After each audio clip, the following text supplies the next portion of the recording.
మనం పీల్చే గాలి, నీరు, కారం, ఉప్పు వాడే ప్రతి సరుకులు కల్తీ అయిపోయాయి. సొసైటీ పక్క వాళ్ళని మోసం చేసి బ్రతికే వాళ్ళు చాలా ఎక్కువైపోయారు. ఇప్పుడైతే ఈ కల్తీ మరీ ఎక్కువైంది. నిత్యం నగరవాసులు వేకువజామునే తాగే టీ, కాఫీ కల్తీనే. అంతేకాదు, వాటి కోసం వాడే పొడులు కూడా కల్తీ అయిపోయాయి. ఇప్పుడు తాజాగా వాటిలో కలిపే పాలు కూడా కల్తీ అని తేలిపోయాయి.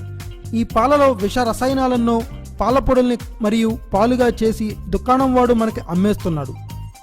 ఈ పాల పొడులన్నీ విషపూరిత రసాయనాలతో తయారయ్యాయి అనే వెనుక పలు ఆధారాలున్నాయి. అయితే ఈ పాల కల్తీ దందా అక్కడితో ఆగిపోలేదు, దారుణానికి కొనసాగుతుంది.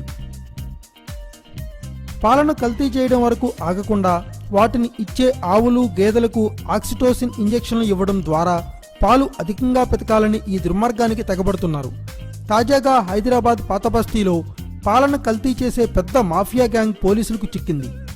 అబ్దుల్ ఖలీద్ అనే దుర్మార్గుడు ఈ మాఫియాకి లీడర్. ఓల్డ్ సిటీ అడ్డాగా ఈ దందా మొదలై సిటీలోని అన్ని చోట్లకు పాల వ్యాపారుల్ని పంపించి విషాన్ని చల్లేస్తుంటాడు వీడు.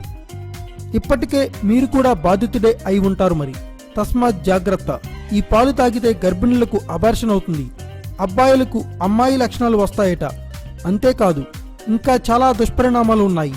అయితే ఇంతటి ప్రమాదకరమైన ఆక్సిటోసిన్ ఇంజెక్షన్లు ఎక్కడ తయారవుతున్నాయి, ఎట్నుంచి వస్తున్నాయి అన్న ఆరా మొదలుపెట్టారు పోలీసులు.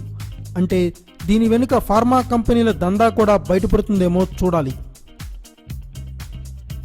Thanks for watching. Please subscribe our channel.